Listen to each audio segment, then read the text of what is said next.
think that the more people with the wet fly swing that I get into fly fishing, the more people will learn about conservation. And also now with the Outdoors Online podcast, which is focused for fly fishing companies and outdoor brands, the more of those companies that I help become successful, the more they will also teach and bring more people into it. So I'm a big fan. I'm not worried about bringing more people. And I'm kind of the, rising tide lifts all ships, and that goes with everything I do. Like I want more podcasts out there. I want more fly fishing, but I'm not worried about competition. You know what I mean? So for me, it really comes down to that overarching conservation. I don't even talk about it that much on the podcast, which is kind of funny, but that's where I'm coming from. I'm always thinking about that. Heroes are an inspiring group of people. Every one of them, from the larger-than-life comic book heroes you see on the big silver screen, to everyday heroes that let us live the privileged lives we do. Every hero has a story to tell, from the doctor saving lives at your local hospital, to the war veteran down the street who risked his life for our freedom, to the police officers and the firefighters who risk their safety to ensure ours. Every hero is special and every story worth telling. But there is one class of heroes that I think is often ignored: the entrepreneur, the creator, the producer, the ones who look at the problems in this world and think to themselves, you know what, I can fix that. I can help people. I can make a difference. Then they go out and do exactly that by creating a new product or introducing a new service. Some go on to change the world. Others make a world of difference to their customers. Welcome to The Hero Show. Join us as we pull back the masks on the world's finest heropreneurs and learn the secrets to their powers, their success, and their influence, so you can use those secrets to attract more sales, make more money, and experience more freedom in your business. I'm your host, Richard Matthews, and we are on in 3, 2, 1. Hello and welcome back to The Hero Show. My name is Richard Matthews, and I'm live on the line today with Dave Stewart. Dave, are you there? Yep, I'm here. Awesome. And for those of you who've been following along with our story, we are still stuck in Kissimmee under our whole coronavirus exciting times we're living in. Dave, where are you calling in from? Portland, Oregon. Awesome. And I know Portland's been hit kind of hard, so hopefully you and your family are safe and doing well out there. So what I want to do real quick for our listeners who haven't heard of you before is go through your introduction here real quick, and then we'll get into and start talking about your story. So Dave says after having his second child, you quickly realized that you needed more income to support your family. You found online business through a guy named Pat Flynn, who's got the Smart Passive Income podcast, really good guy, and instantly fell in love with Pat's style and online business. You created your first affiliate website. Soon thereafter, met an amazing mentor and made your first dollar online. And you found Amazon FBA and was off to the races, creating 2 new brands in the e-commerce space. You eventually moved away from those brands and e-commerce to focus on your passion, which is fly fishing and podcasting. So in 2017, you brought together the West Fly Swing podcast, and the rest is history. The podcast has gone on to become one of the largest fly fishing podcasts, teaching fly fishers and brands to learn more about fly fishing and the history of the sport. Each week you interview new experts in the space to understand what makes them tick and provide tips for your listeners. So with that sort of introduction, what is it that you're known for now, I guess? Tell us a little bit about your business and what it is that you would do and serve and provide, like your product and services, that kind of thing. What are you known for? Yeah, so I think definitely the Wet Fly Swing is the longer running podcast that's been going since 2017. And every week, like you mentioned, I have a different expert on. So definitely that's the biggest thing I'm known for in the podcasting and fly fishing space. I've been able to, through my networking and connecting with guests and people over the last 3+ years, I've built a lot of affiliate relationships with companies. I have sponsors for the show, and now I have a travel company that I'm working with another person on, where we're building that out, which is kind of a double thing, where I get to do some traveling and also make some money through that business as well. So that's kind of the 3 tiers of what I have going with the Wet Fly Swing. And after getting into that, I just realized online marketing has always been kind of my other passion, right? Fly fishing is my first passion that I've had my whole life, and then the online marketing is that second piece. So I started the Outdoors Online Marketing podcast is my new podcast that I started earlier this year. And in that one, it's similarly, I interview a new expert each week. So I've had some gurus. We're focused on podcasting right now. So I've had the first 20 episodes are all podcasting related. And it's just been great. I'm trying to teach and serve more. Again, it's for outdoor companies and fly fishing businesses, teaching them how to build their brands online. So that's where I'm at. That's really awesome. Yeah, we actually, the big thing that we talk about in our company is building heroic brands. So like working with companies like the ones that you're talking about and helping them build their whole heroic brand and how they get into podcasting and actually providing services for that. So anyways, so it sounds like we got some interesting commonalities there. So I'm curious, just because I am in sort of, as you know, I travel full time. We do a lot of adventuring, so the whole outdoor company, fly fishing, that kind of stuff is kind of near and dear to my heart. So how did you make that sort of decision that you wanted to become a name, so to speak, in fly fishing of all things? Yeah, it's been. Here's what happened was, like I said, you read the bio. I was in the FBA world, and that was, that was profitable and fun, but it was kind of crazy. And I was listening to podcasts, business podcasts all the time. I was kind of addicted to. I still say I'm still addicted to podcasting. I was listening to Pat Flynn. I was listening to all these people, John Lee Dumas, and I just said, back in 2015, I said, you know what? In 2 years, I'm going to have my own podcast. I had no idea what it was going to be about, but I said I made that goal, and you know what? Literally 2 years later, in the end of 2017, I was just like, you know what? I've got this fly fishing brand going. I love fly fishing. Why not try fly fishing? Let's see if I can start a podcast in that. And that's what I did.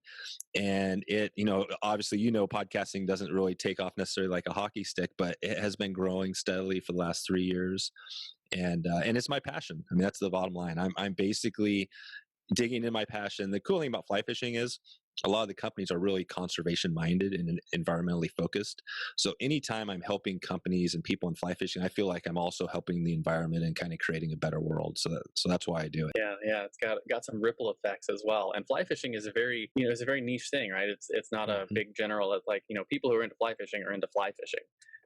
So it's a cool thing. I wouldn't even have imagined there was enough experts in fly fishing that you could have a new one on every week. So that's it's impressive to me. It's amazing. I mean, I just had last week, or actually, I guess I posted this week, and I don't, women aren't necessarily my target audience. I have a lot more men in my audience, but I did an episode on the history of women in fly fishing. I have 2 little girls, and I'm really focused on helping women, get into it. And I just loved it. We talked about for like 400 years, a little bit of a history, right? A brief history of women in fly fishing. So I've covered everything, but yeah, it's no problem getting guests. I've got probably 50 people that are queued up, that are, kind of waiting for the next episode. So yeah, it's a small niche, and that's, like Pat Flynn, you've heard of Pat. I mean, his famous quote is, the riches are in the niches, which, absolutely. you know what I mean? Yeah. And fly fishing is cool. How old are your daughters, if you don't mind my asking? I got a whole pile of daughters myself. I got 3 of them. Oh, cool. Yeah. They're 6 and 8. Yeah. So I have 6, 3, and 1 for daughters, and I have a 10-year-old boy. I haven't got any of my daughters into wanting to fish yet. My son likes to fish, but my daughter's not yet. They're more into ponies and mermaids. That's exactly mine too. They're slowly getting into fishing. Yeah. I did, however, get my oldest daughter to go to the range with me the other day and fire a handgun for the first time. Oh, wow. That was super cool. Holy cow. What kind of gun? I bought a M&P Shield Easy, which is designed for older people who have like hand problems, like arthritis, or for young children to learn how to handle a firearm. So we've been teaching them firearm safety and stuff like that. And I was just excited that she wanted to do something that wasn't that's so cool. Ponies and whatnot. My daughters are a little bit, they're pretty outdoor oriented. They do love the ponies too, but my 8-year-old last year, I guess, she said, you know what, I want to go hunting. I do a little bit of deer hunting, and she said, I want to go hunting with you. So she's all excited. So I'm taking her up deer hunting for the first time this year. So we're pretty excited about that. Yeah. So just out of curiosity, in your family, when you catch the fish, who does the gutting of the fish? Usually me. So the reason I ask that is because it's in our family. It's funny. I'm not a huge fan of gutting fish. Like, I don't mind doing it. Right. But my wife thinks it's the coolest thing in the world. Like, that's literally, amazing. She thinks it's fantastic. So she's like, she couldn't care to fish if you paid her money to do it. She wouldn't want to fish. But after you catch the fish, gutting them and taking all the bits apart, she gives kids all around the campgrounds we go to like biology lessons on what their insides are and what they're doing and how they work, and nice, the health status of the fish and whatnot. And I'm like, yeah, that's crazy. And I'm like, it's, I get out of gutting fish then, so I just get to exactly eat them. Exactly. Nice work. Yeah. So that's how it goes down in our house. So what I want to talk to you about next then is your origin story, right? So just like every good comic book hero has an origin story, it's the thing that made them into the hero they are today. I want to hear your story. Were you born a hero? Were you bit by a radioactive spider that turned you on to Hmm. business? Or maybe did you start in a job and eventually move into becoming an entrepreneur? Just want to sort of know where you came from and how you got to where you are now. Yeah. So, I mean, the story is I kind of was bitten a little bit. I didn't know the track I was going to take, and like you said, in 2014 was when I didn't even know anything about online business. Right, I knew nothing about it. Didn't have an idea. But when my daughter, my first daughter, well, actually, I guess it's my second daughter. I had, so that it was 2012, 2014. But I realized, wow, okay, two kids are coming, and you probably know this just as well, right? There's some expenses there with kids, Yeah. and it was like, okay, I got to find a way to make some extra income here. And I can't remember how it happened, but Pat Flynn came across Smart Passive Income, who's probably, he's probably influenced more people than anybody online, and I just started following his stuff. And not long after I started, I found another mentor who literally he walked me through. It was unbelievable. He didn't charge me any money. It was out of the goodness of his heart. He already had niche websites up, these tiny little, which now niche websites are kind of a weird word, or sort of thing. But yeah, he helped me create this this website, which is still making some income today. It's been hit by some of the Google updates and things like that. But so that just got me into the marketing. I realized, okay, you can make money here. And that was the first Yeah. year, and I got into a number of different groups, other communities, and learning about it. And the Amazon, fulfilled by Amazon, right? FBA was the next thing, and I think it was maybe I'm trying to think who it was. It wasn't Pat Flynn, but it was somebody else where I started learning about that, and I launched a product in the outdoor space as well, because that's kind of always been my passion. And I was doing that for 2 years, making over six figures in selling these products on the side, online, mostly through Amazon. But it was just pretty ugly. I don't know if you know much about Amazon, but it's pretty cutthroat. I mean, I had people Yeah, take over I've my got a list. couple of Yeah. Amazon products, and Yeah, it's nuts. It's nuts. So I kind of was just like, oh man, it was kind of cutthroat, really, to be honest. And it got to a point where it wasn't that fun. And I just, I made a pivot. And I think it feels like about every 2 years I make a pivot, and I've still stuck with, my focus. And I just kind of doubled down on the fly fishing. I had started that blog in 2015 teaching, fly fishing, but the podcast was just where I brought it all together. I had that love. I was kind of addicted to podcasting, and I started up, and it just, it's yeah, way more success than I ever thought. I mean, I'm no Joe Rogan, yeah, right? I'm not selling this thing for $100 million, but the fact that I have, thousands of people, each week listening to these niche fly fishing episodes, right? It just shows you the power. And that's why I'm into now teaching podcasting, doing some coaching and services there. And that's kind of, the next side thing that I've been doing. So yeah, it's been fun. yeah. That's really awesome. Yeah, it's been a lot of fun. I know. We've done the FBA thing as well. I had a supplement line Oh, on that. cool. That's actually still there, still selling a little bit. Hmm. So I've been a part of the whole cutthroat thing. And actually, one of my clients, we've been doing Amazon work together since 2014, Oh, and we wow. brought them from $4,000 a month in sales to I think they're doing currently about $180,000 a month in sales on Amazon. Exactly. So totally get the cutthroat thing there. That is Yep. it's hardcore. But our biggest win, and this might actually be a useful piece of information for you with your podcast, is that Amazon becomes a lot less cutthroat when you own the audience, Yeah. right? When you own the relationship. So if you come to Amazon as a sales platform with your own audience, right, from people like you, from your podcast, you're like, hey, we've got a custom branded product that we put together here. It Right. changes the game a lot, because then Yep. you're not competing as much with the rest of the Amazon ecosystem. You're just using their economies of scale to make your business more profitable. That's a great point. Yeah, yeah, yeah. And obviously, Amazon is still where everybody goes to check things out, and yeah, yeah. You can't leave Amazon, but that is a good tip for sure. Yeah, yeah. So when it comes to like getting into the picking a niche, so to speak, getting into, I know it's one of the things that like I struggled with for the longest time, right? And Yep. figuring out, hey, what it is that I do and how I do it and how I help people. And I've only just in the last few years really gotten solid in my own business about who I work for and what like what I Hmm. do.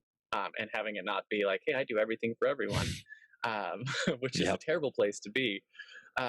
You want to speak on that for just a little bit, and how you got into fly fishing particularly, out Mhm. of the whole outdoor space, and like sort of how that process has gone for you? Yeah, yeah, and I will, and I've probably John. I don't know if you know John Lee Dumas, but he's the I do. Entrepreneurs on Fire. Yeah, so I interviewed him on my show on outdoorsonline.co, episode 4. He was on, and he loves me because I've mentioned his name so many times. You know, he's been a big mentor for me as well. But we talked a little bit about niching down, and I just love it because he put it so simply. And what he said was, "Here's how you know you're in the right niche. If you niche down so far, because you obviously want to niche down." He said, "If you niche down, you look around and there's literally nobody else in your niche, then it's like, okay, I'm niched down far enough. I know this is great." Or if you niche down far enough and you look around, you realize everybody around you in that niche, you can smoke them, right? You can smoke the competition. So that's what he said. So he's really focused on, niching down as far as you can, because you can always, once you're down there, you've got this small group and then you grow out of that. So I always like to put that up front, and that's kind of what I've done. The fly fishing, I started with a focus not on all fly fishing, but a focus on steelhead fly fishing, right? So steelhead's a very, northwest focus, just in a certain part of the country. And so I grew that audience, and I had a lot of steelhead. Season 1 was all steelhead guests, right? And I became known as the steelhead person. It's like, oh, do you want to learn about steelhead? Go to Dave. And then after that, I started slowly getting out of that, or I still have lots of guests. We're still northwest focused, but I started adding other topics into fly fishing, and now I've interviewed, you name it, right? I've interviewed people that fish in Africa, all around the world. So again, I think niching down, that's where, I've heard different, people put it a different way, but you niche down at this level, niche down 3 levels below where you think you should, and that's maybe a good place to start. So I'm not sure, if you look at, we could take any niche for an example to look at it, but for me, it was, you're right, outdoors, and then it was fly fishing, and then it was steelhead fly fishing. I mean, those were kind of my niches. And now, if you look at my new company, Outdoors Online, the marketing podcast, I'm serving, right? I'm in the outdoors, but I'm serving, really focused on this fly fishing companies that are fly fishing companies. And I'm helping them grow their fly fishing brands. So everything I talk about is, well, you can listen to my guests. I go on and we talk about, okay, how do you serve a fly fishing guide? What do they need to know about blogging? I just had a expert come on and talk about how to create your content strategy for your blog. And we used a bunch of fly fishing examples. So that's my take on it. I think you almost can't go far enough in niching. I feel like just go as far as you feel like you want to go. That's a really good point, and it's probably one of the reasons why, because like our show started around the same time yours did, Hmm. but the you guys have a larger audience than we have for our show. Probably a lot of that's probably because of how niched down it is, and that makes a lot of sense, for what you were building it for, right? So like this podcast, the reason we're doing it is because we have a very, very particular message we're trying to share. So I didn't want to niche down any further than we are, just Right. because of the message that we're sharing. But if you're trying to build revenue and build an audience, then I think what you're doing is incredibly smart, um, and it's super helpful to sort of see how that works in the real world for people who are like, hey, I want to get into podcasting or blogging or even starting a product business, right? You've been in the product business. It makes a Yep. lot of sense, same kind of thing, niche down really far. And same kind of experience. We started a supplement company, Hmm. and supplement companies, same kind of thing, right?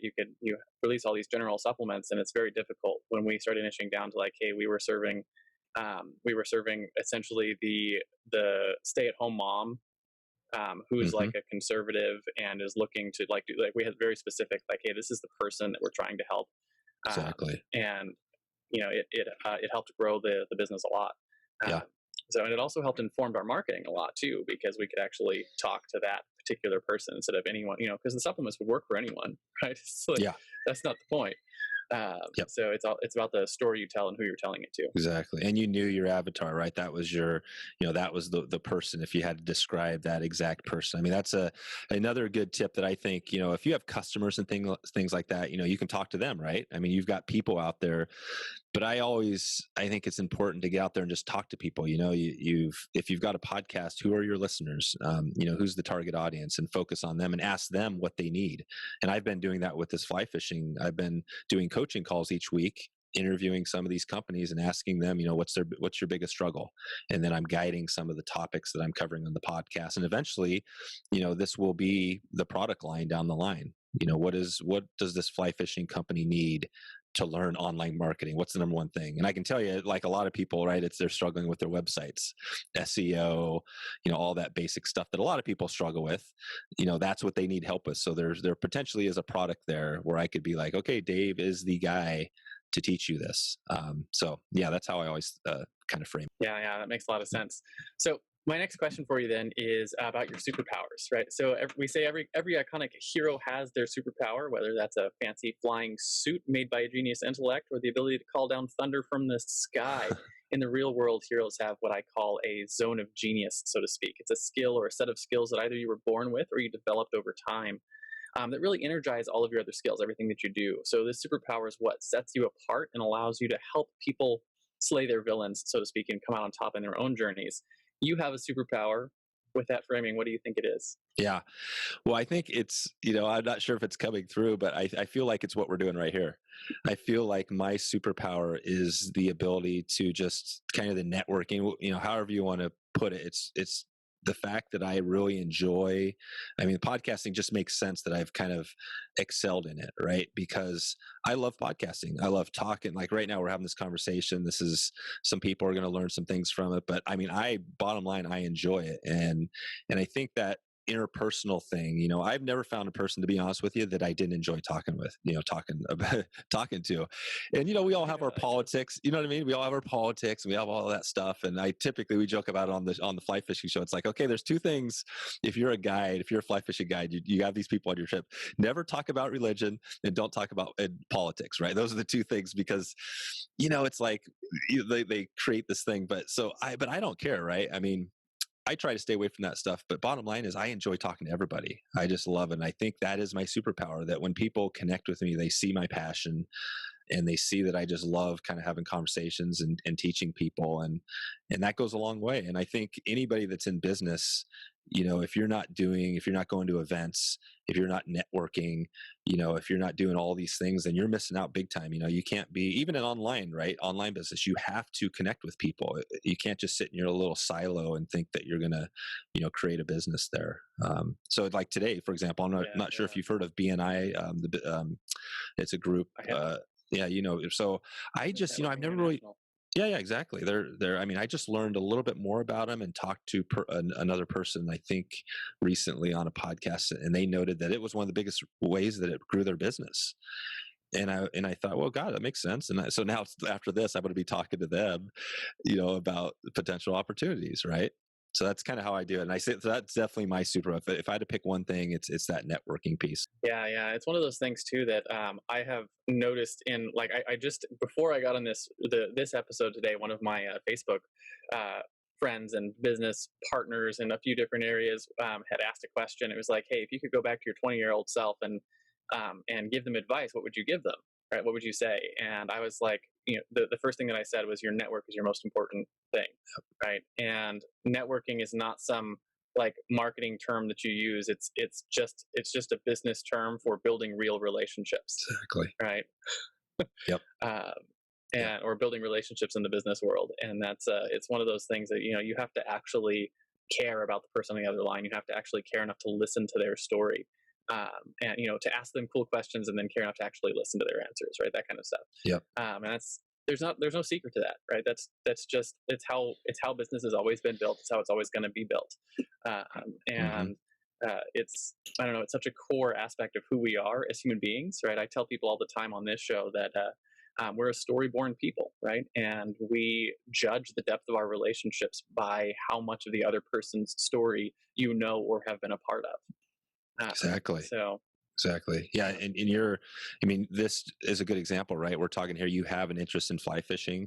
I just happen to have a second podcast that's all about fly fishing. Now we've got a secondary thing, right? Where we're connecting. So I totally agree. Yeah. And I'm with you on the whole thing. I break all the rules and the whole politics and religions thing on our show. Yeah. We do occasionally because we bring cool people on. We'll discuss politics, discuss religion if they come up in conversation.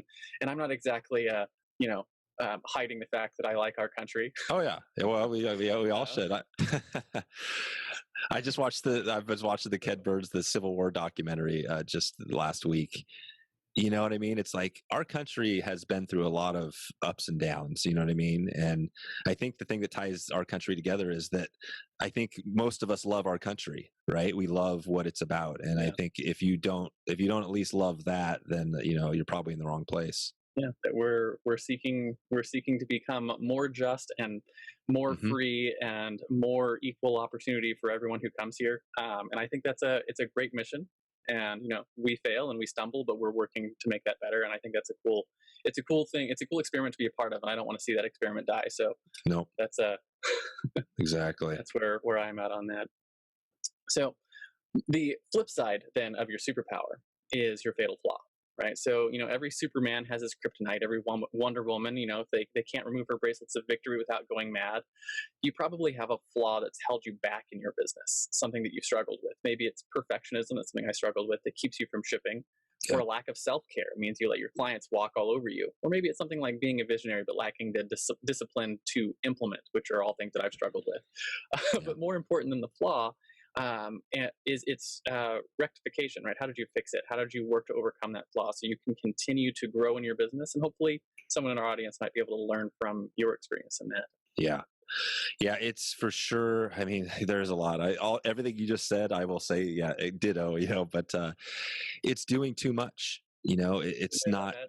Yeah, exactly. Yeah, it's doing too much. It's not being focused. That's the biggest struggle that I've had. Because I get excited. When I see the new shiny object, and you've got this new, whatever it is, right? I mean, I've got a course just sitting there that I purchased that I literally haven't even taken yet. You know what I mean? These things where I just get excited. I love online marketing. I love kind of the space I'm in. I love fly fishing, and I try to do too much. So what I've done recently is tried to focus. And I think, again, I'll go back to John Lee Dumas, and he has a really cool planner. He calls it the Freedom Journal, but it doesn't matter what it is. But I Yeah, I've think seen that it's one. real. Yeah, it's really important to focus down. So I've been using that to really focus on, his journal is in the 100-day, right? You have a 100-day goal. You set that goal, and then you kind of work through, and every day you're working through it, and the journal just helps you make sure you stay focused, right? So like each day you come up and you know what you're going to do. I mean, there's a good tip right there. The night before, plan your day, know exactly what you're going to get accomplished, and do that first thing before in the morning, right? Don't check your emails, don't do anything else, do that thing. So that is what I'm doing to solve that problem. And I think journaling, goal setting, obviously, you have to do that. But the journaling is the newest thing that really I've been trying to do. And it's helpful because it gets you to think also about, what you appreciate, your family, and kind of those daily affirmations and things like that. So that's where I'm at. It's definitely doing too much. And I think I'm trying to focus is the secret. Yeah, yeah. I have a couple of thoughts on that have really helped me with the same thing over the last 10 or 12 years that I've been doing this whole online business thing.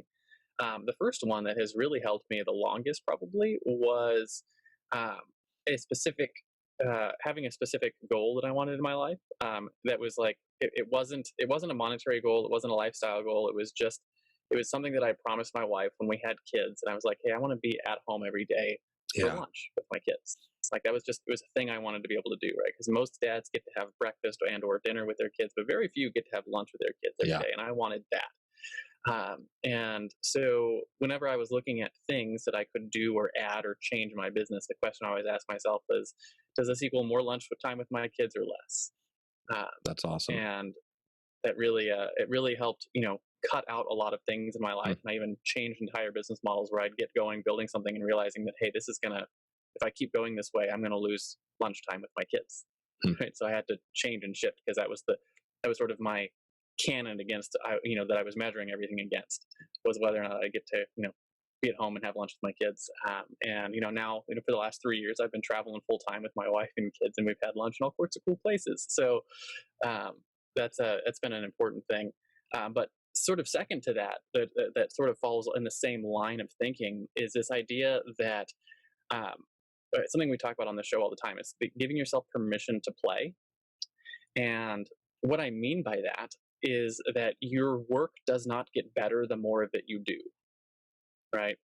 Yeah. And we have this sort of mistaken thinking in, I think, in a lot of entrepreneurship, and even in the employee community all over our country, that more work equals more success, and that's just not true. And I got myself to the point where I was working 12, 15, 16 hours a day several years ago, and realizing that I wasn't doing anything but spinning my wheels. I wasn't getting anywhere. And Yeah. you realize really quickly that creativity thrives when you give it restrictions. And Hmm. so, when I was working at home and working 12, 15 hours a day, and I was like, I have this thing to do and I have all the time in the world to do it, because all I'm going to do is work from, morning till night forever and ever until it's done. You can fill up all that time with doing things. And so I started being really systematic a few years ago about reducing the amount of hours I was willing to work. So the first thing I did was like, hey, I will only work 8 hours a day. That dramatically increased my productivity during those hours. And then the next thing I did was, hey, I'm going to take Friday off. Right. And Hmm. so I'm only going to work 8 hours a day from Monday through Thursday. And, if I need to work a couple of extra hours to keep it in there, I'll do that. But Fridays are mine. Right? I'm going to spend those with my wife and kids and going exploring and that kind of stuff. And eventually, again, maybe, now I'm working Monday through Thursday, and instead of 8 hours a day, it's 7 hours a day, and then 6 hours a day. And like currently in the lifestyle we live, my business, I operate Monday through Thursday, 4 hours a day. The rest of my time I spend out with my kids, adventuring and stuff like that. My business has grown at least 4 times since I started implementing those things in terms of revenue and the size of our team and everything else that we're doing. So, anyways, Yeah. those are just some That's of my amazing. thoughts on the same That's kind of amazing. thing. Yeah. Yeah. You're, no, that is a perfect answer. I mean, that definitely, resonates for sure, because I'm kind of in that mode, where it's, still doing too much. I'm starting to, I've got a new virtual assistant I'm training right now, trying to get things, because it is a struggle, right? You've got these things you love doing, and, like editing podcasts, right? I mean, that's something that actually I enjoy doing. But I've got to, start passing some of this stuff off and get a lot more help. So it resonates with that. Thank you. Yeah. So that's it's one of those things that like I struggled with for years, is the whole Hmm. working too much and being distracted by everything. And I really just had to get sort of militant with myself about it. And what's interesting about all of that was it's helped me grow my business a lot. Exactly. And I think part of it has to do with just the human reaction to boundaries. Right? I don't know if you've ever seen that study that they did with kids on the playground, where they put them out on, they had the concrete pad and then they had the grass pad, and then there was a street out beyond that, and Hmm. they had no fences up. And when they let all the kids out with no fences, they stopped the concrete pad, right? And they wouldn't go out onto the grass because it was the clear boundary that they had. Oh, wow. And as soon as they put fences up around the grass area, the kids would use the entire area, because we thrive with boundaries. Yeah. And if you just sort of take that principle and apply it to other areas, right? So, I'm talking about, how does, I think creativity does the same thing. It thrives when you give it boundaries, right? So everything from like, hey, you've got, I do photography, and one of the Hmm. the biggest boundary in photography is that little 4x3 box that you're looking through, right? Hmm. You have to cut out the world to show just a specific thing. And everything from the work that I give to employees to the things that we do with our kids. It's always about like, hey, how can we improve the output of this by putting boundaries in place, right? Can we do the same Yeah. thing in half the time? Right? Can we get the Exactly. same work accomplished in half the time, or whatever? Right? So you give yourself little boundaries here and there, and it improves the either the systems or the processes or whatever it is you're working on. Very cool. Well put. Well, thank you. So, Yeah. next question for you then is your common enemy, right? So, every superhero has their arch nemesis, right? It's a thing that they constantly have to fight against in their world, right? In the world of business, it takes many forms, but generally speaking, we put in the context of your clients, right? The people that you actually serve. It's a mindset or it's a flaw that you're constantly having to fight against with the people that hire you or bring you on, or I guess in your case, might even just be out fishing, right? Yeah. Exactly. That they have to overcome so they can get better, cheaper, faster, or higher degree of results, right? What is that thing that you're constantly having to fight against in your business? Yeah, in my business, I mean, that's a good question. I guess, and I have the two. I do have the fly fishing, at the Wet Fly Swing podcast, where I'm teaching fly fishing, and as you know, right, you're trying to learn fly fishing. I mean, a big struggle. I ask the same questions to those people. What is your biggest struggle? And on my Facebook group, I have 3 questions that I ask when they come into the group, and one of them is, "What's your biggest struggle with fly fishing? What's your biggest struggle with fly tying?" And I've got a huge list of all these answers. And casting, fly casting, right? The whole casters, that's a big, Yeah. yeah, exactly, that's a big struggle. There's a lot of confusion there and we do spey casting too, like with a two-handed rod, so we also teach that. Mhm. So people struggle with that. With fly tying, there's very common things people struggle with. Tying dry flies, tying small flies. I mean, myself, I wear glasses as well now, because tying a little tiny insect is not as easy as it used to be. So I mean, that's the people. I always think of it, my struggle is the struggle of my customer, right? What is there? I think of it like the analogy of the Luke Skywalker. This is kind of a good superhero analogy. The Obi-Wan Kenobi, or I guess the Yoda and the Luke Skywalker thing, right? Luke Skywalker, I'm not Luke Skywalker, and this comes from Chase Reeves, who's he's at the Fizzle.co, used to be over there teaching online marketing, but he talked about the Luke Skywalker analogy. So I'm not Luke Skywalker, right? I'm not the hero. This is the hero show. I'm not the hero of it. The hero is my customer. I'm basically Yoda, right, or Obi-Wan. I'm helping that person get past that struggle. And that's how I always think of it. So with the fly fishing thing, the struggle is that people are struggling with casting and all these things, and I'm helping them answer those questions through, they listen to these experts that diagnose casting and things like that. With the Outdoors Online, with the marketing podcast, these companies, they have struggles in, like we said, SEO. How do you start a podcast? I created a 30-day start a podcast challenge, right? A real basic kind of you add your email, and then each day you get a step on starting your podcast, right? And podcasting is not like rocket science. It's, anybody can do it. But so that's one of those struggles. And I've been coaching some people on, I've got a guy who has a TV show, a fly fishing show, and he wanted to start a podcast and didn't know, where to start and all these questions. So, he's the Luke Skywalker, right? And I'm trying to walk him through, make it very simple, so he has a show that grows. Because with podcasting, it's very easy to have a show that doesn't grow. You can't just put your podcast on Apple Podcasts and be like, okay, I'm here, let's do my weekly show and I'm going to be famous. It doesn't work like that. It's hard, no matter who you are. So, and I will give a shout out, because I've had a couple of really big guests on that podcast. Eric Newsom, who wrote a book called Make Noise.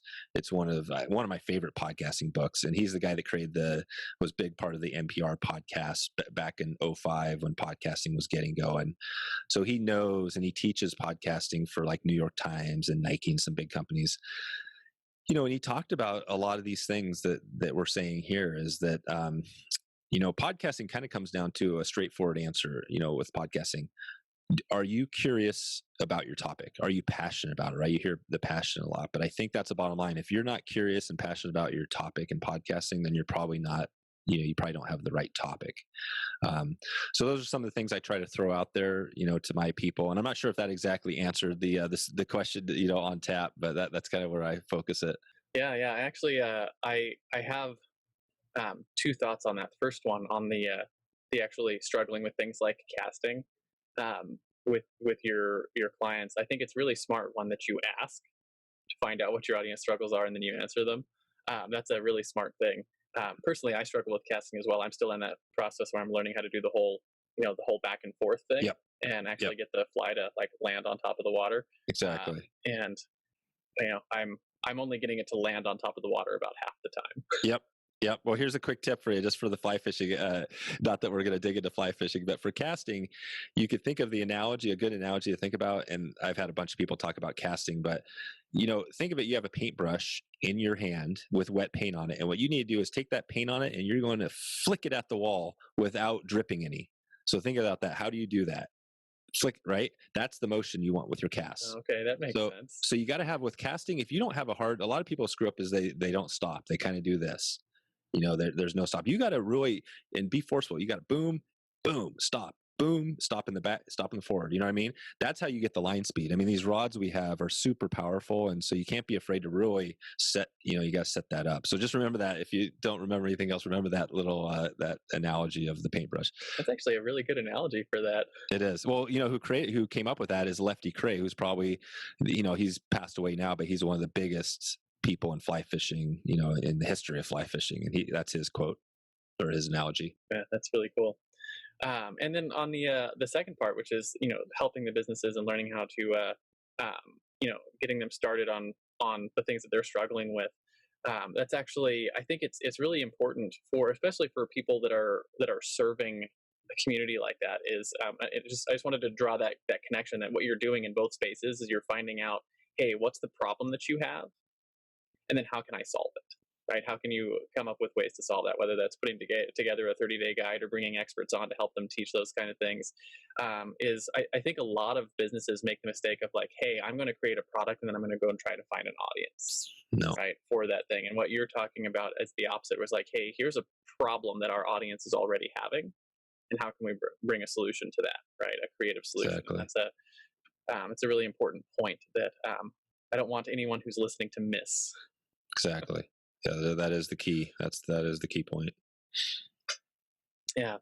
So the flip side then of your common enemy is your driving force, right? So just like Spider-Man fights to save New York, or Batman fights to save Gotham, or Google fights to index and categorize all the world's information, what is it that you fight for in your business, your mission, so to speak? That's awesome. I love that. Is a great question, because I think about this occasionally. And for me, it's, I think it'd be great if I was just about teaching people about fly fishing and things like that. But really for me, and I mentioned it earlier, is the conservation piece, right? I mean, obviously we all need clean water. We all need, we want healthy environments to raise our kids. And the cool thing about fly fishing, there's a ton of groups that are, fly fishing, right? You have fish, you've got to have clean water for these fish to survive, right? We have the Endangered Species Act, all this stuff that helps to protect the environment. And so that's part of my big driving force, is that I know that the more people I get into fly fishing, the more those people will probably become conservation minded, just because most of the people that are in this industry, most of the companies that are involved, I mean, a great company is Patagonia, right? Patagonia they have pretty expensive products, but the founder... I'm wearing Arc'teryx on my... There you go. Right now. Yeah. So that's it. So, I mean, Patagonia is an amazing company because, Yvon Chouinard came out, and he's been a champion of conservation, and he's built a company, a successful billion-dollar company, with that focus. So, that's my focus. And I think that the more people with the wet fly swing that I get into fly fishing, the more people will learn about conservation. And also now with the Outdoors Online podcast, which is focused for fly fishing companies and outdoor brands, the more of those companies that I help become successful, the more they will also teach and bring more people into it. So I'm a big fan. I'm not worried about bringing more people. And I'm kind of the, rising tide lifts all ships, and that goes with everything I do. Like I want more podcasts out there. I want more fly fishing, but I'm not worried about competition. You know what I mean? So for me, it really comes down to that overarching conservation. I don't even talk about it that much on the podcast, which is kind of funny, but that's where I'm coming from. I'm always thinking about that. So one of the things that I find really interesting about that, and my wife and I were looking into this the other day, is that right now conservation is losing more money than it's ever lost ever. I know. Because of the reduction in hunting and fishing that has been happening over the last 4 to 10 years or so. Yep. And it's directly correlated. The more people you have hunting and fishing, the more money goes into conservation, and the more conservation efforts get started and going. Exactly. And it's interesting to me how that works. And the whole efforts of conservation are definitely driven by the people who are out actually making use of the land and the creatures and stuff that we have, and taking care of it and wanting to be there for the next generation. Yep. Yeah, I think you're right. You're totally right. I think that is a little bit of a, there's some things we need to sort out, and I think we are trying to do that. But I mean, the Endangered Species Act is a good example, right? I mean, everybody that's there, regardless of whether you hunt or fish, that's there to protect the environment. I mean, a lot of that's more towards water quality and things like that.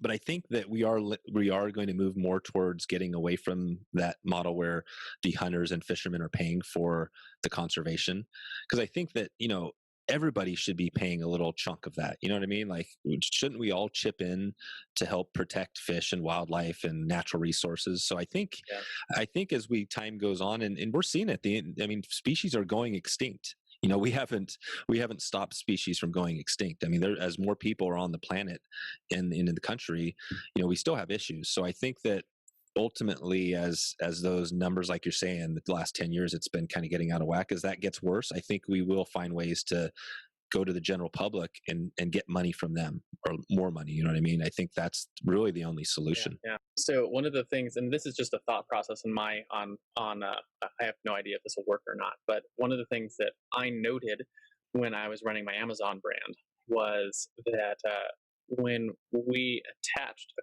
cause to our brand, our sales went up. Yeah. Right. So we were running a program. We were selling a supplements, and so we were working with a nonprofit organization that gives vitamin A to children all over the world. And the leading cause of death in children all over the world is vitamin A deficiency, and it costs approximately a quarter to give a child enough vitamin A to fight off the diseases that kill them. Right. Wow. So literally, it takes a quarter to save a kid's life for vitamin A deficiency. And so we ran a program called Buy a Bottle, Save a Life. And for every bottle that we sold, we donated a quarter to this company. And, that increased our sales. And I've seen a lot of companies and that are doing similar things. Right. And it's interesting because it comes from a place of wanting to help, but it also actually helps grow your business. So there's Exactly. two good things. It's a win-win situation. Yeah. And I had someone on my podcast a couple months ago was talking about this idea of cause-based capitalism, right? And I think that we're going to see more and more of that, where companies like Arc'teryx or Patagonia and other things are starting to sort of take up the mantle, Exactly. and put the money into the things that are going to help their brands grow, right? Because if you're selling fly fishing gear and all the fish go away, you're not going to have a fly fishing business anymore. No, exactly. No, I think that's a great point. And I do have a goal to put more. In fact, I would love to see eventually someday, when I get to a point where the Wet Fly Swing podcast is just literally 100%, or as close as I can get to 100% of it goes back into conservation and protecting of the profits from that business. I mean, that's as I sort of transition, keep doing what on the track that I'm on, I think that's where I'm going to be shooting more for that sort of, having a big impact. And because, yeah, like you said, I mean, there are a lot of companies and fly fishing companies that do donate 1%, to the planet, 5% to conservation groups. So you see that a lot, and that's great. But what can I do that's even greater, that it maybe has a bigger impact? And for the marketing, obviously, yeah, that doesn't hurt to have something that's unique. Yeah, absolutely. So I want to get into the practical portion of our show. I call this the hero's tool belt. So just like every superhero has a tool belt with awesome gadgets like batarangs or web slingers or laser eyes or a big magical hammer, we'll talk about one or two tools that you use every day that you couldn't live without in your business. Could be anything from your notepad to your calendar to your marketing tools to your product delivery to your VA, right? Something that you think is absolutely essential to getting the job done that you do. Just want to hear about one or two of them. So I'll say, I mean, I've got a ton, I think we all do, but one that's been on my mind, I just talked to the founder. He's going to be coming on, Nick, in about a month, but it's called Hindenburg, and it's a podcast editing software. I'm not sure if you've heard of this one, but there's a lot of great ones out there. I mean, just for, GarageBand and Audacity are free, but I found this Hindenburg, and it's just really simple. You have to buy it, but it just makes the whole experience very smooth. And it's just, so that's one thing that I'm hot on, and I've been kind of promoting that. And they don't even have an affiliate program at all right now. But I still, obviously I know anybody that listens that, in fact, I just had somebody that was on a podcast and I had mentioned it to him, and he reached back out to me. He's like, "Oh my God, this thing is amazing. I love Hindenburg." So I'd throw out Hindenburg. We talked a little bit about assistants. Freeup.net is a place where you can find virtual assistants. I'm really hot on FreeUp. I've a very smooth process. They take care of all the payments to your VA, so you can set limits. I had the founders on there you go. A few months ago. There you go. Perfect. So I missed that one, but so just love FreeUp. Definitely, that's great. Man, what else? One thing. I mean, this is just an old one, but on social media, Hootsuite, which I used a long time ago, and then I kind of quit using. But they've really upgraded some things and made it really just easier. So I've been using Hootsuite quite a bit. So, those are three. I could list a whole bunch of other ones. Those are the ones that So, yeah. question for the Hindenburg one: does it only do audio podcasts, or does it also do editing for video podcasts? Yeah. So that's the thing. It's audio. Yep. It's audio only. Audio only. Yeah. So but I'm not yeah. sure if it would work for our podcast because we do No. both audio and video. But Yeah. Let's see. My staff uses Final Cut. Yeah, Final Cut, which is great. And I think, and I will talk to Nick about this. I believe they might be looking at doing some updates there, and I know they do. They work with like Zoom and Skype and things like that, so you can record the audio into, seamlessly. But they don't actually have an audio platform. But I'll add that to my podcast when I interview Nick for sure. Speaking of heroic tools, I want to take a few minutes to tell you about a tool we built that powers the Hero Show and is now this show's primary sponsor. Hey there, fellow podcaster. Having a weekly audio and video show on all the major online networks that builds your brand, creates fame, and drives sales for your business doesn't have to be hard. I know it feels that way because you've tried managing your show internally and realize how resource intensive it can be. You felt the pain of pouring 8 to 10 hours of work into just getting 1 hour of content published and promoted all over the place. You see the drain on your resources, but you do it anyways because you know how powerful it is. Heck, you've probably even tried some of those automated solutions and ended up with stuff that makes your brand look cheesy and cheap. That's not helping grow your business. Don't give up though. The struggle ends now. Introducing Push Button Podcasts, a done-for-you service that will help you get your show out every single week without you lifting a finger after you've pushed that stop record button. We handle everything else: uploading, editing, transcribing, writing, research, graphics, publication, and promotion, all done by real humans who know, understand, and care about your brand almost as much as you do.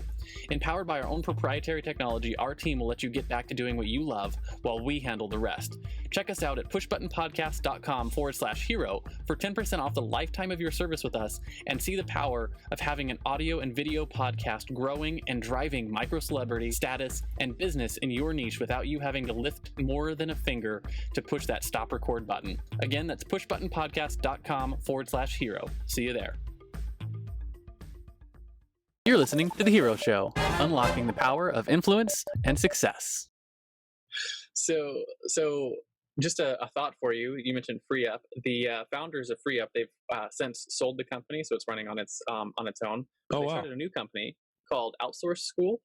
That they actually have some really good programs and stuff on training your VAs and getting documentation and SOPs and everything done. If you haven't checked them out yet, that's just my plug for you to check them out, and sweet tip. Who's listening to them to check out Outsource School.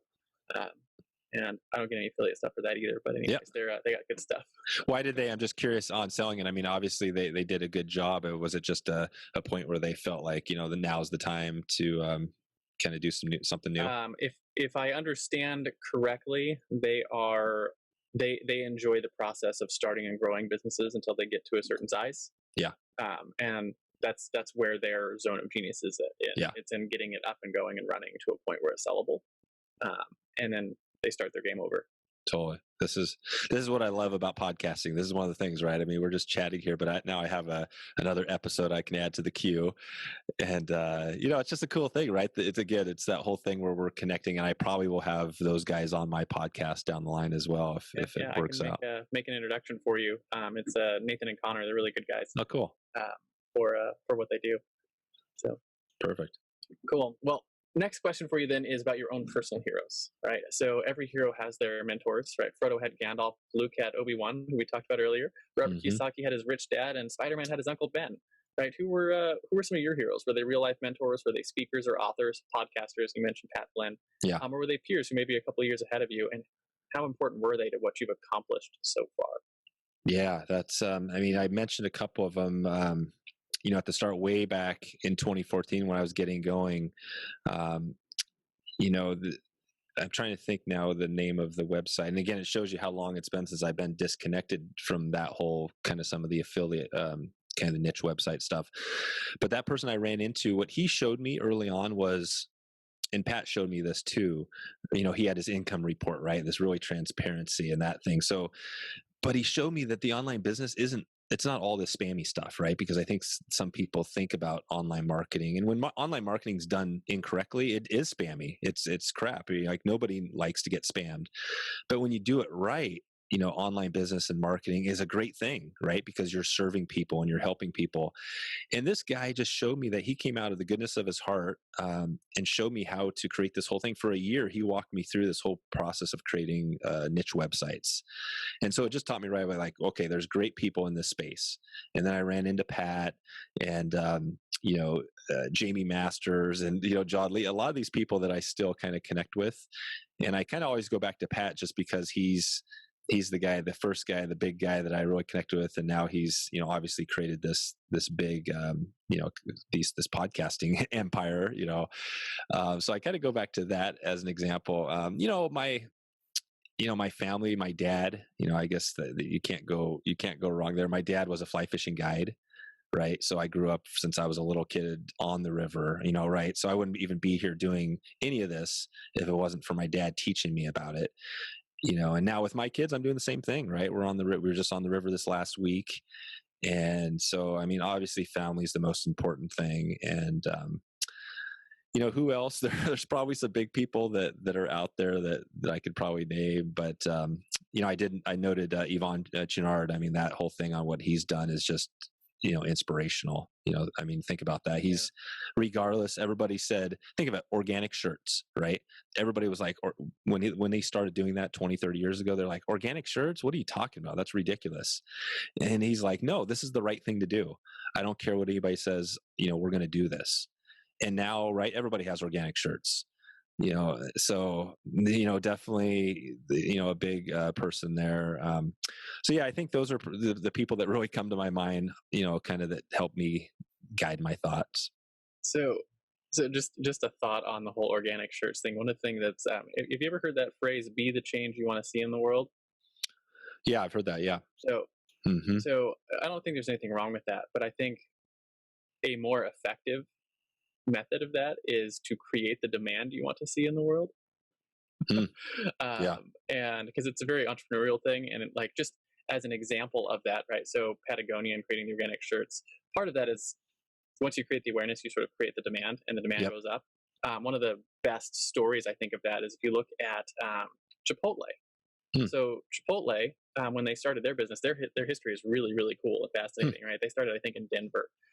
And they were looking at wanting to bring the sustainable farming and the organic chicken and the other things like that to the market, but there wasn't any distribution for it. And they got buy-in from McDonald's to use their distribution channels to build their growth for that. And as they grew, right, they had a really good product. Their demand for organic produce and organic meats and healthy raised meats went through the roof. And since they had the demand, they created the demand they wanted to see in the world, right? And as they got more successful, the demand for what they have became bigger, and then the supply catches up with it, right? Because you've created the demand. And so Chipotle created this huge demand for the sustainable farming or the healthy farming practices. And now you're seeing that years later start to roll out into the availability of those types of products in Walmart grocery stores and grocery stores all over the world. Whereas 10 years ago, before Chipotle, you couldn't get a lot of that stuff because there was no demand or supply for it. So they created the demand that they wanted to see. Yep. That is a great example. Yeah. And I was just thinking as you're talking, I always use I'm not sure if this is a good comparison as well, but the Steve Jobs, right, with the Apple or even like Henry Ford with the automobile, you know what I mean? These people that had this idea that, they just knew it was the thing. But yeah, I love that. I didn't know that about Chipotle. That's a great story. Yeah. They're worth looking into their history. One of these days I might be able to get their founder on the show, but who knows? If anyone's listening and they know them, I'd love to interview them on the show. My next question for you then is your guiding principles, right? So one of the things that makes heroes heroic is that they live by a code. For instance, Batman never kills his enemies. He always brings them to Arkham Asylum. So as we wrap up the interview, I'm going to talk about top 1 or 2 principles that you use regularly in your life. Maybe a principle you wish you'd known when you first started out on your own hero's journey. Yeah. Well, and I love guiding this towards using a fly fishing analogy again, but I wrote a blog post back in 2015, I think, but it was about steelhead fly fishing, and it was about what it takes with steelhead fly fishing, because steelhead, they call it a fish of 1,000 casts. I mean, you can literally sit out there for a day without touching a fish. And I've talked to people that have done that for a whole season without touching fish. So you got to have this. So the first thing, what you have to have with steelhead fishing is you have to be passionate. And I've mentioned that before, but you got to have that passion. I mean, I've heard some people say, maybe your business doesn't have to have that, but I kind of feel like passion's a requirement. And the other big thing is persistence. I mean, with podcasting, I've done an episode every week since 2017. Right. I haven't missed a single week. And I think especially with podcasting, but in business as well, you've got to show up. You got to show up every day or whatever that is, right? You got to show up for your people because, and especially with online marketing, because you're trying to build a relationship with people that, online, and they've got to know, like, and trust you, right? That whole thing. So, and sometimes, right, it takes 7 touches before they're actually going to buy your product. So again, I think it's just so critical that they realize you're there for them, right? You're persistent. So those are kind of the 2 things that I love to throw out there is, I call it, I'm trying to think of the other P for fly fishing because I called it the 3 Ps, persistence. I'll have to look up, I'll put a link into the blog post to find out what that is. But for me, for the business side of it, I think of persistence and passion. I think of, for the business side, I think of the persistence and passion, but let me, I'm going to pull this out because I'm curious. So while you look that up, the persistence one I think is such a key element, right? And I tell people all the time, right? Never, ever, ever, ever give up. It's one of my favorite quotes from I believe it's Churchill. And it's that idea that people give up right before they strike gold. With our podcast, we just hit 100 episodes with the Hero Show. This is going to be episode 102 or 103 or something like that. And it's amazing to us how quickly the ease with which we are able to get guests to come on our show changes once you're like, hey, we've had 100 episodes live, because now people are like, oh, they show up, right? Exactly. They're like legitimate, right? Most podcasts, for instance, don't make it past the first 5 or 10 episodes. Nope. And so, once you show, you have staying power because you're showing up on a regular basis. And it's such an important thing in everything that you're doing, right? If you're raising your kids, show up every day, right? Exactly. If you're building your business, show up every day. Do something that pushes the ball forward, even if it's small. Yeah. I've made a huge deal of that in my business, where it's like, hey, if I can just push the ball forward a little bit today, that's it. I'm done. I don't have anything else I have to do today other than push the ball forward a little bit. Yep. And that continued progress, that persistence is really, I think, what pays off in growing your business. Exactly. Yeah. And I found it. So it's the 4 Ps of successful fly fishermen, just an old blog post I wrote. But so those, we talked about the other 2 were patience and practice. I mean, very basic stuff, right? But with fly fishing, especially steelhead, you've got to be patient. And I think you could probably apply that to business as well, because it's not going to happen overnight. And then practice, you could say that anyway. But I think practice, obviously doing what you do, but also, always learning, always testing, trying new things. You can't get stagnant in business. Otherwise, that's never a good thing. So what do you think? Do you think those 4 fit business as well as fly fishing? And I think they all fit. And I like the idea of practice too, right? And, it's one of those things that there's certain skills that you may or may not be good at, but you have to be good at regardless.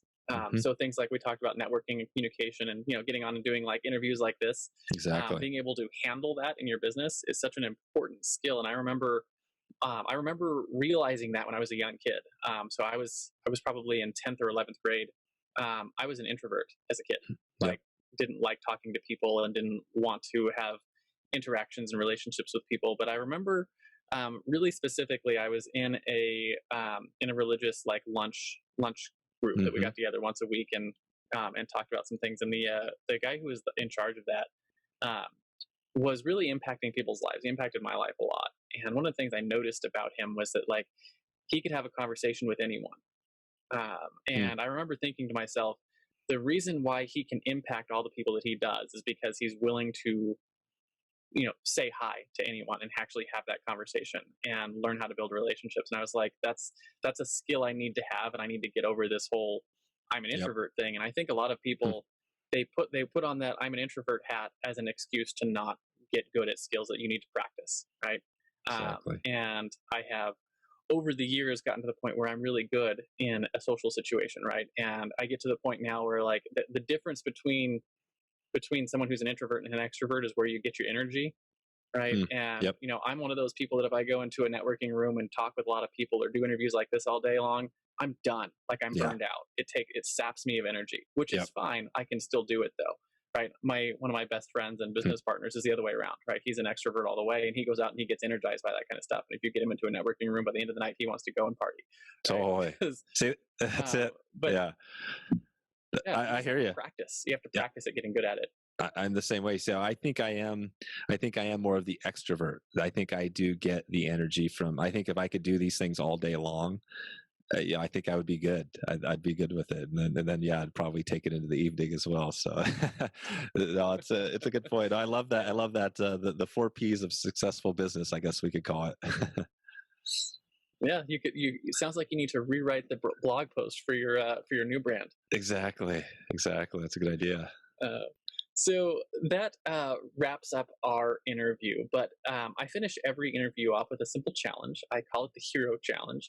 What we do this basically to, it's a selfish thing, right? To get us access to new stories that we might never find on our own. So the question is simple. Do you have someone in your life or in your network that you think has a cool entrepreneurial story? Who are they? First names are fine.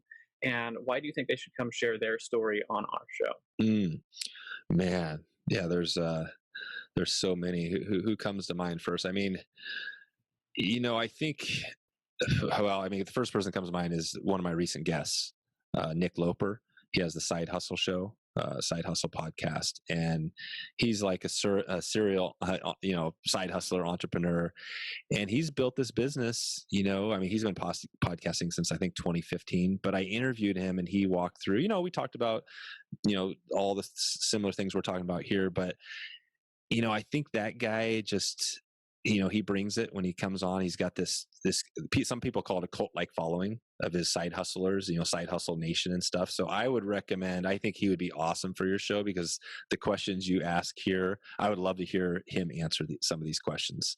You know what I mean? And he's another fun fact about him is just to show you don't have to be some guru, with all your podcasting stuff. He actually, he has a full-time business with his basically through his podcast, and he does his show in his closet.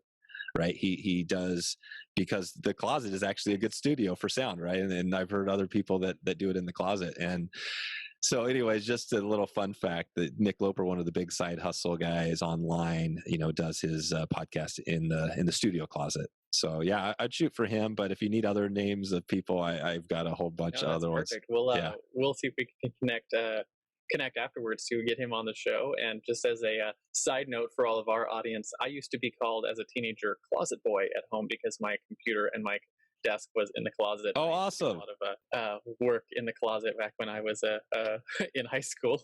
That's sweet. That's a cool fun fact. Yeah. Awesome. So in comic books, there's always the crowd after the hero saves the day who claps their hands and cheers for the person who saved the day, for the hero. And so as we close, what I want to know is where people can find you if they want either your help in the future or if they want to, light up the bat signal, so to speak, and, listen to your podcast, or hire you for your services. And so I want to find out where that is. And then more importantly, who are the right types of people to sort of reach out and say, hey, you know what, I would really like to either hear from Dave or maybe listen to your podcasts. Yeah. So just go to outdoorsonline.co/hero and I'll have a page there. I'll put together a page where they can have some of the links and things we talked about. And that's outdoors with an S, outdoorsonline.co/hero.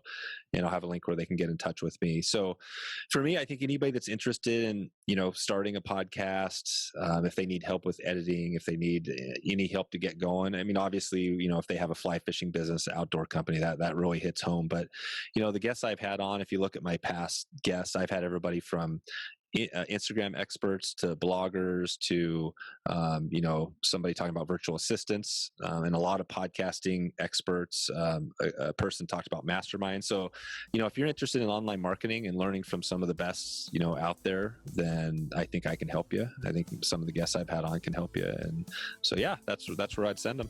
Awesome. So thank you very much for coming on the show today. It has been a pleasure speaking with you. Do you have any final words of wisdom before we hit this stop record button? Not much other than, like we said, show up every day and you'll get there. It takes time, but you'll get there. Yeah, absolutely. I always tell people you vastly overestimate what you can accomplish in a year and vastly underestimate what you can accomplish in 10. Nice. Thanks, Richard. Again, thank you for coming on, Dave. All right, see ya.